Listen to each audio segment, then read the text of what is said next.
there are several things that we can do from outside the country to help bring about better days for the Iranian people. First, we should make it clear to our own governments that the only alternative for the Iranian people and the rest of the world to live with is regime change.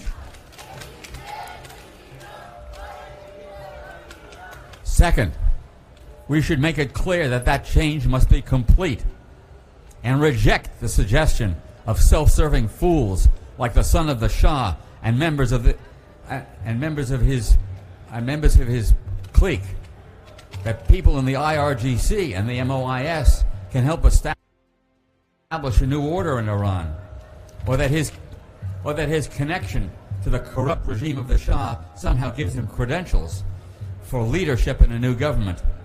Third, we should prepare for the day when the mullahs and those who support them can be made to face justice by compiling a record by testimony and documentation of what they did. The massacres, the phony trials, the executions, so that the evidence is at hand.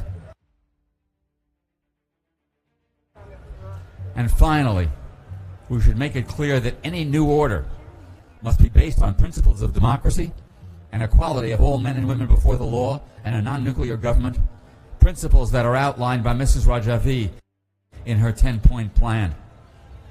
You know, the resistance that is taking place now has been around a long time.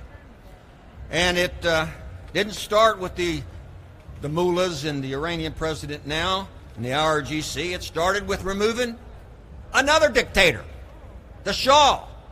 And let me say this.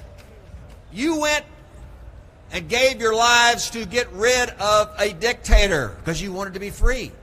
And now some are talking about replacing that dictator with one of his family members. That is not a good idea. The resistance has a plan. It's the same plan written over 20 years ago. It's a 10-point plan. It's a declaration of independence.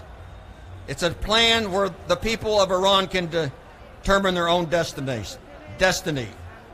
Your plan is different.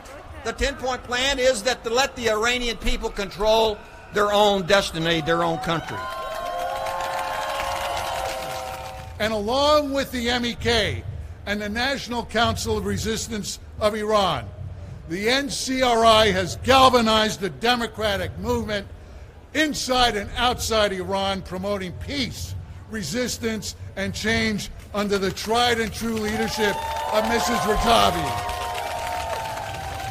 Mrs. Rajavi's 10-point democratic plan for Iran's future has been embraced by so many leading Americans and statesmen around the world who have come to know and respect her. And I know, I have been with her with all of these leaders. They stand by her because she is the true leader of a democratic opposition.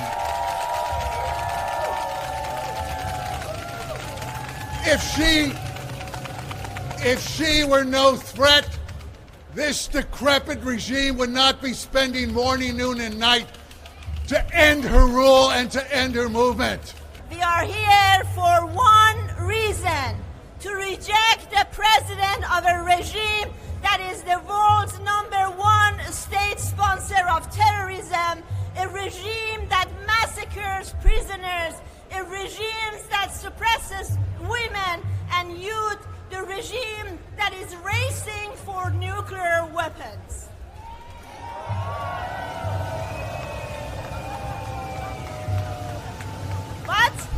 But my friends here, this is not just a protest.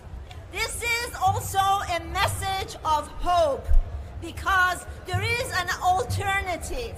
There is an organized resistance, and there is a leader with a vision for a free Iran, and that is Mrs. Maryam Rajavi, the president-elect of the president,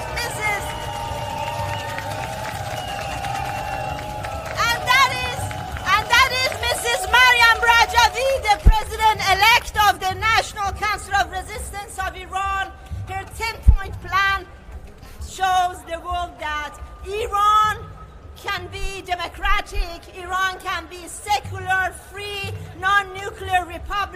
where men and women are equal and human rights are respected.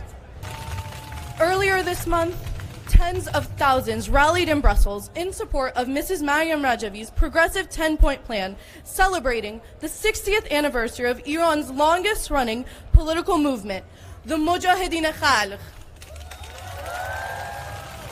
We stand here today outside of the United Nations, thousands more alike, echoing that same message and calling on the UN to expel the regime's representatives. They do not speak for Iran.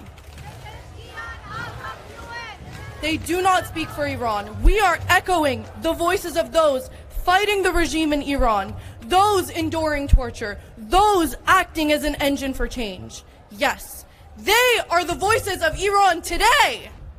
Since 2018, there have been 9 national uprisings, 9 sparks of fire in the streets. 9 times the people of Iran have shouted, "Down with the dictator, down with the oppressor, be it the Shah or the mullahs."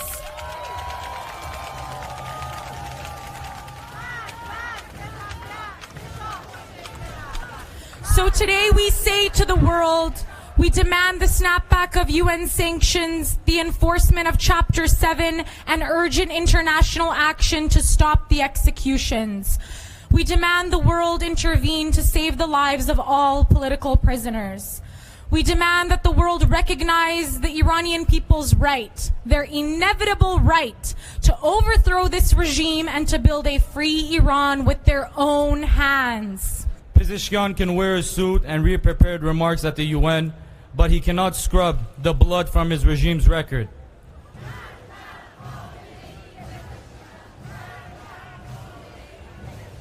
He is not the voice of Iran. The voice of Iran is in the streets, in the chants of the brave men and women in the resistance units who have been inspired by 60 years of MEK's commitment and Mariam Rajavi's vision to overcome obstacles and risk everything for freedom. Look around you. Every face here is proof that we are not alone in this fight. Everyone here have spent their lives standing for Iran, not for power, not for praise, but for dignity and for justice, for the people who've been silenced. The current regime in Iran has no interest in a genuine peace agreement. They only seek to buy time to develop nuclear weapons. If they succeed, they will hold the world hostage and attempt to export their version of theocracy everywhere. Let us be clear, we do not call for foreign military intervention or attacks on Iran. Instead, we ask you to stand with the organized popular resistance of the Iranian people, National Council of Resistance of Iran.